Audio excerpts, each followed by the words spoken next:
I'm Marvin. I'm a very passionate believer in a paranormal and also have a great interest in exploring. I always explored the areas around my town, in the woods, and it was always a lot of fun. I will give you a brief background about myself. I grew up in a small town with a population of 2,000 people in the Midwest. In my in my youth, I always wondered, is there any haunted place any near our hometown? But when I entered high school, I actually heard some other high schoolers talking about haunted places around any area. And when I asked one of the seniors about one particular place, I asked one of the seniors about this haunted place. He told me it's an old abandoned farm outside of town and has been abandoned since the late 1980s. I asked, what makes this place so alleged haunted? Is it like with the typical some scary sounds, apparitions, orbs? But the senior told me it was way darker than that. He told me that this farm was built in the late 1900s, and it had been belonged to one family for almost 100 years. But the dark point happened to the last owner of the farm. And he told me that in the 80s, when the last owner was married, he had married a young lady, both when they're in their early 20s. He had been working on the fields all day, but when he came home, he found his wife cheating on him with another man. And to the worst is that he recognized the man. It was the man that he had once called friend. His wife has been cheating on him with one of his close friends. And at the top of that, they have been doing it even before they were even married. He lost his mind, according to the story. He told me to not make it more graphic, but I could understand the basic what he were referring to. He just told me that the owner he literally shot his wife and his former friend, her lover, with a pistol that he had on his holster. And after that, he shot himself in the same room. Ever since then, it has been alleged that if anyone goes to this place at around midnight or 1 a.m., they can be hearing the sounds of the gunshots and even the man screaming of anger and despair. At first, I didn't even believe in this alleged story to even be real. But when I get home that day, I asked my parents if they had heard about this particular farm or this particular incident. I was expecting them to tell me, no, that story is just an urban legend or like a myth. But to my horror, they told me it actually had happened. I even asked exactly where this farm was located, but they didn't tell me because they told me it should be not be visited. Not because of this so alleged stories of haunting, but it's dangerous. Since no one has been taking care of the place for so long, it's only that dangerous. So I never actually went there, but now, when I was in my mid 20s, I have still been exploring some other abandoned buildings in town, like old factories and all that, but this is one of my favorite places that I want to go to. But for some reason, I never got the feeling to do it. So one day, when I was with my best friend Jake, I asked him, and also he's another passionate believer on the supernatural and exploring like myself. I asked him about it, if he knew about this place, and he said he did. So I said, why not we go there tonight to see if it actually is haunted? And we thought, why not to bring a camera, or at least our phones, to record our findings. So we took my car, drove to the place, and we actually, by this point, have found out where this farm was located. It was off the main road, and it was like a dirt road. We drove and drove. Eventually, there was just trees on both sides. We thought maybe we had passed it somehow, but there were no other small roads to going to until it suddenly opened up. We saw an open fields for like miles. We wondered if this might have been this place. But since now this farm had been abandoned since the late 1980s. So there has been a few decades. Maybe the house has been demolished at this point. We weren't sure. There was like no information about it. But to our luck, we saw a structure. It was an old barn. And usually, or it's an old barn, there usually is a structure like a farm not far away from it. And we actually found it. But we weren't sure if this was the actual place. But I had asked another old friend from high school about this place to describe how this house looked like. And the description of the house matched exactly what I was told. So we parked the car outside.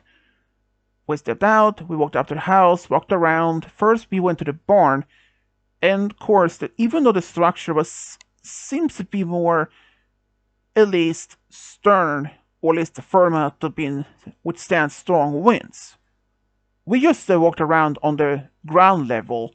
We never actually went upstairs because after decades exposure to the weather, the wood upstairs on at least the wooden floor may be raw enough, so we didn't dare to do that. But there were no signs of anyone had even used this barn for years. So we went back to the house. We actually saw that the door was completely gone. And it was like, when we stepped in, there was a lot of graffitis everywhere, beer cans and all stuff. So it's no without a doubt that people have been using this place as their secret drinking spots. But I was like, why would any much people been here drinking or at least hanging out if this place is haunted? Should that like be scare them away or like that? But me and Jake, we first walked around on the first floor, on the ground floor, just to run around. There was not much left of the original interior. Like, none of the furniture was remained anymore. But if there were anything that was like maybe thrown to pieces and like that.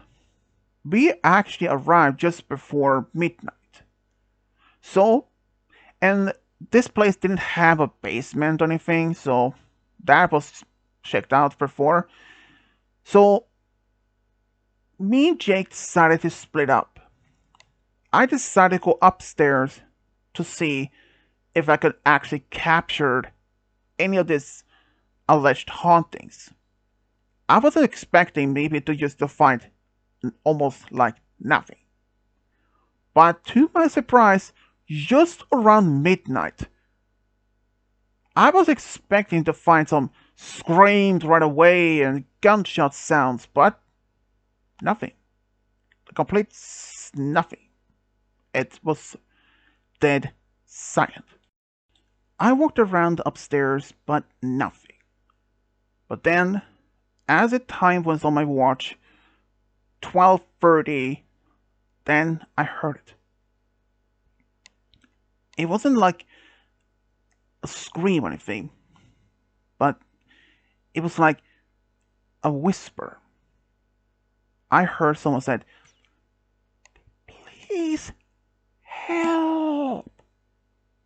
It was a female voice. And it continued once again. I wasn't sure if it was actually recorded on my camera or by the audio. Then I suddenly heard something like that someone throws something, or at least like a bang or bam or bang. I wasn't sure. And then I heard like a screaming voice of anger. I was terrified. So I just like, nope, I'm out of here. So I ran downstairs, and I actually ran into Jake, who looked terrified. He was pale. But we both left the house and we went to my car. We talked, and I asked him if he heard that. He just nodded and said, "Yeah." So we sat in my car and we listened. Sure enough, we managed to capture at least the bang sound and the scream. But the other, that what I heard, wasn't even on the audio. I only heard it like in my ear, and I told Jake about it. And he believes that that was the wife who asking me for help.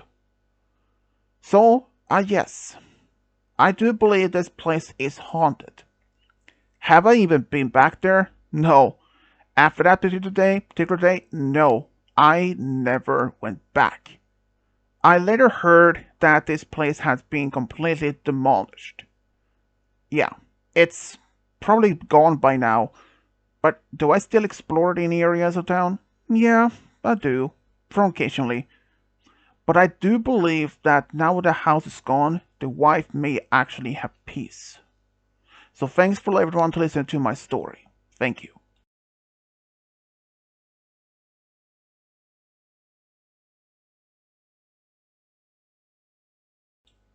Exploring old abandoned buildings has been a quite of an interest of mine. It all started during my senior year of high school. I have been watching a lot of videos on YouTube of where people gone to different buildings to do a lot of explorings. Since growing up in a big city, I know there are a lot of abandoned buildings, like houses, factories, you name it. In fact, even though I was very interested in urban exploring, I didn't start doing that until after I finished high school. I was like in my now, I actually now 20 years old, and I've been doing this for about 2 years now. But there's only one particular story that is the most terrifying that actually happened, not only to me, but to a few other people that I had with me that time.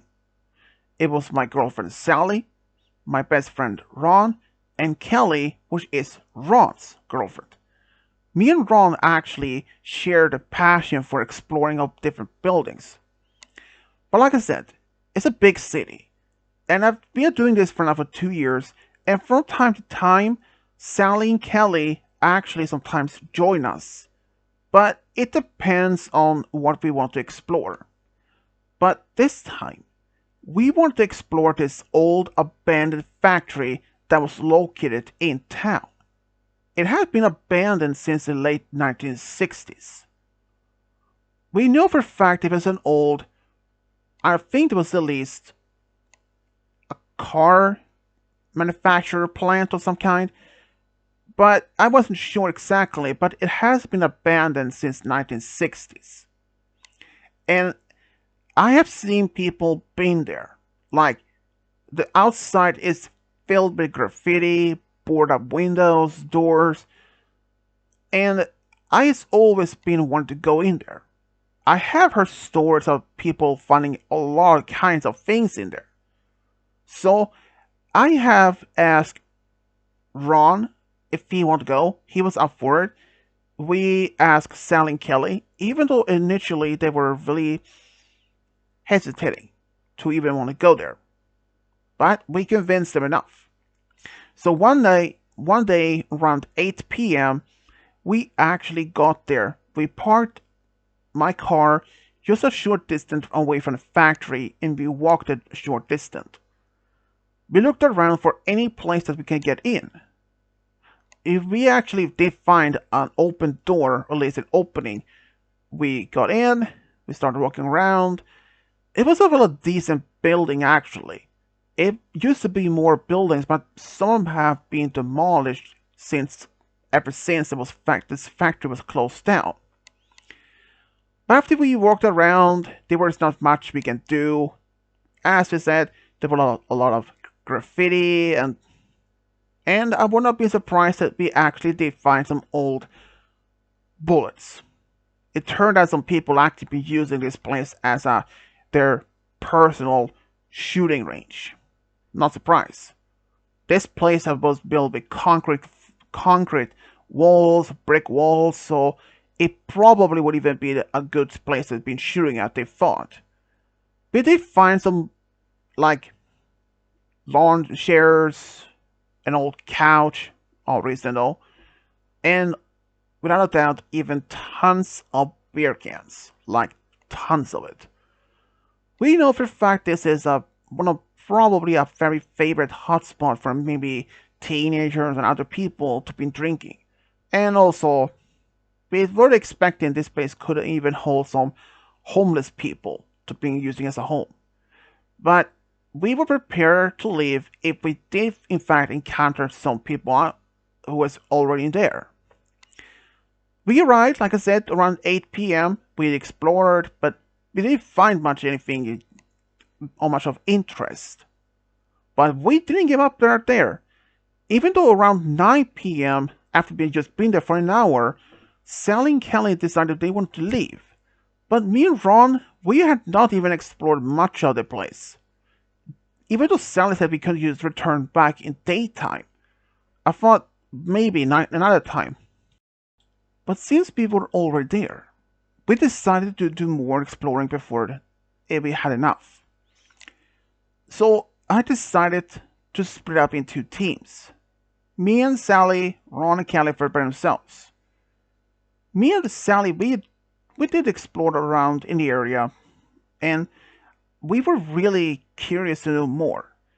And as we were just walking in a hallway, suddenly Sally stopped and said, "Shh, did you hear that, Kenny?" She said. "No, what is it?" She said that she probably heard someone walking. She's probably hearing some leak or something like that, or maybe an animal. I wouldn't be surprised if this place actually has a lot of rodents, like raccoons, other small animals living in this place as well. Like I said, this is an abandoned building. So we continued, walked around, looked at some rooms, but then she said, "Stop again." And she said if I could hear this time. At first I was like, no, but I stopped mid-sentence. I heard it. I heard shuffling. Definitely someone else was there. And before we could do anything, we heard this loud screaming. "Get out from my house." It was like a deep growling voice, like was booming of the echoing of this empty hallway.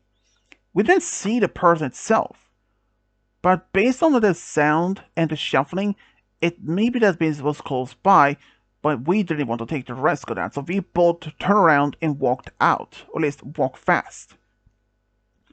And we start hearing the screaming once again, but this time it sounded closer, but it might have been the echoes. But then we heard running. I quickly turned around and I saw this homeless man, like big beard, shaggy hair, rags for clothes, and in my horror, he was really holding an axe. No kidding, he was holding an axe and like screaming and leaving his house. We were trespassing. I told Sally to run faster. We managed to run out, and just as we were leaving the hallway, we ran into Ron and Kelly, who was about to enter the same place, but I just yelled out, "Turn around! A maniac is after us with an axe!" Kelly was like, she was terrified, but Ron laughed like, "Are you kidding me? It's probably one of your jokes." But he could see my face and Sally's that we were not kidding around, and just that moment, they heard the running and the screaming of this lunatic. So, Ron and Kelly turned around and quickly ran after us. We managed to run to the place that we entered, and we didn't stop running until we were like halfway to my car. Then we stopped and caught our breaths, and we started talking about what just happened. We were talking about what this man was even could potentially be doing there. Even though Ron said that man is probably high on something, or maybe it's something else, said Kelly, shocked and terrified at the same time. Yeah, but regardless of what he is on or what has happened to him, I don't even want to go back there, I said. Ron, Sally, and Kelly all agreed. We promised each other always to remain together, never split up if we would do this again. You may think that might stop us from doing this type of exploring. Oh no. We continued to do a lot of exploring, but that was the farthest, creepiest, and most dangerous situation that we were ever in. But we had never been there, and I never heard of anyone actually somehow ran into this guy or ever had. If someone actually had, I don't know, but let's hope that he hasn't. And yes, this was my farthest, furthest, creepiest, and terrifying story. Thank you.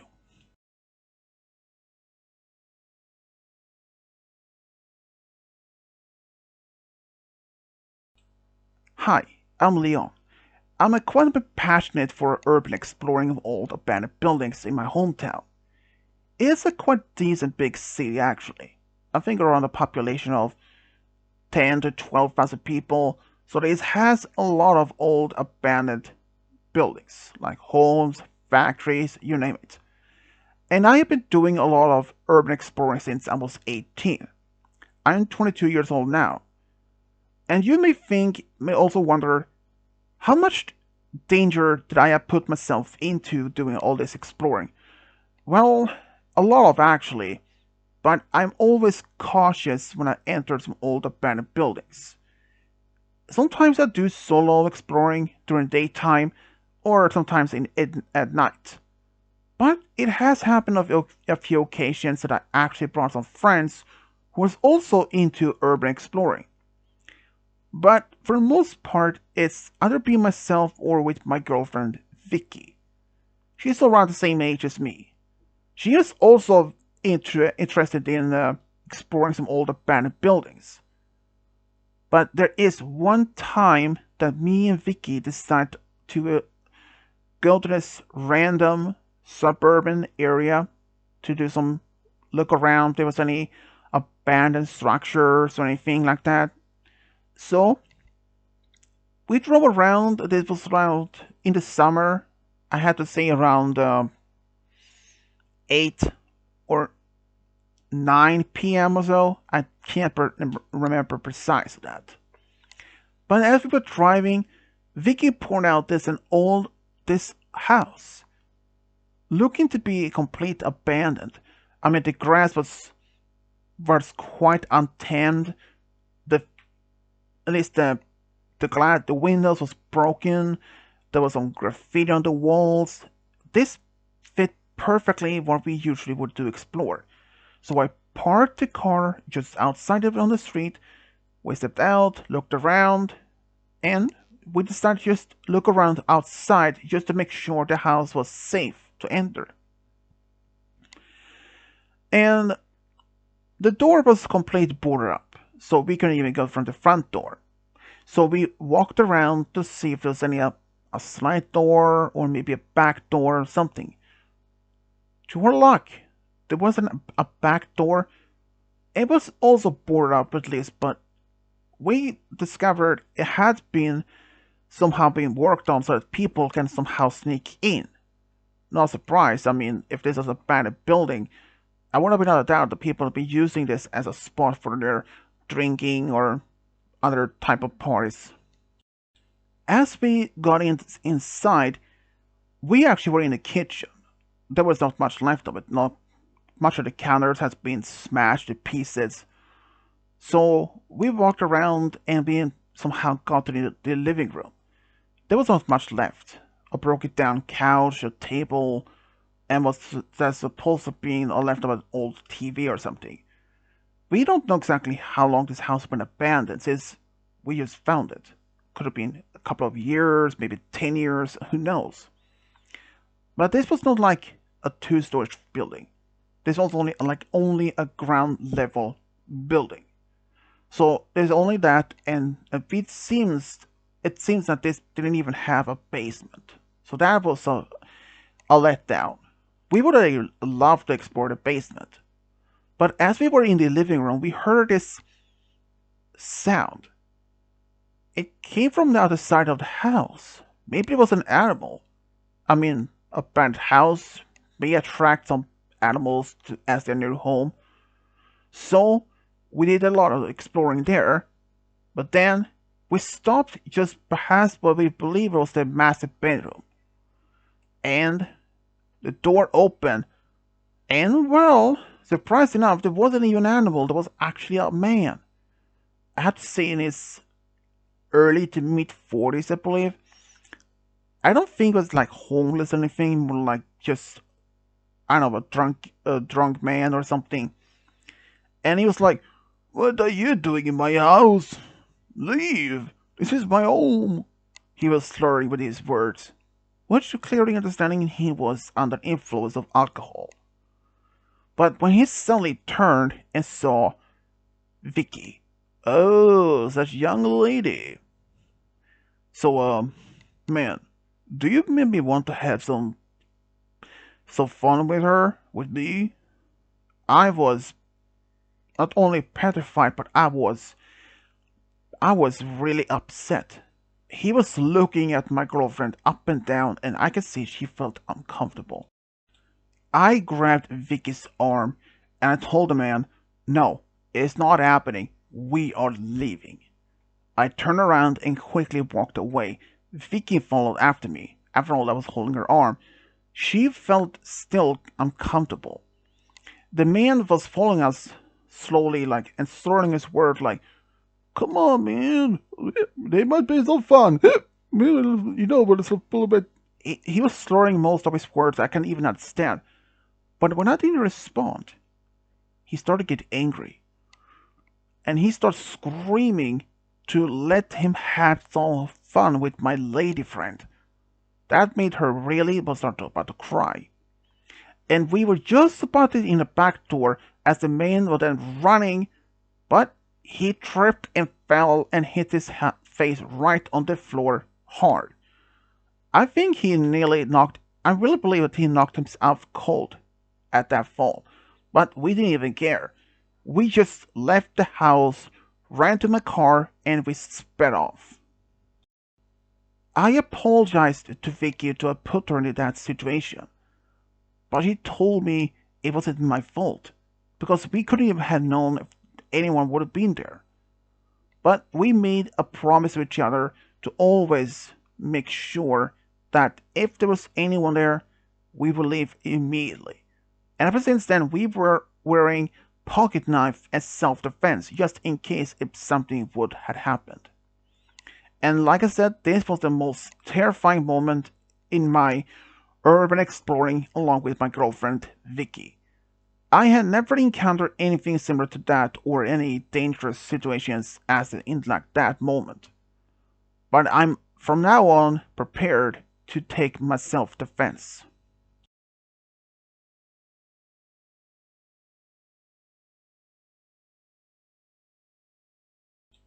My name is Daryl.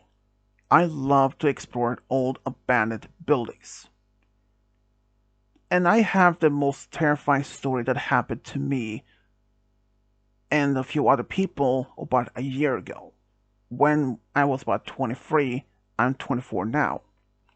Like I said, this didn't happen just to me, but also to my girlfriend Tina, same age as me, my best friend Nick, and Sandra, which is Nick's girlfriend.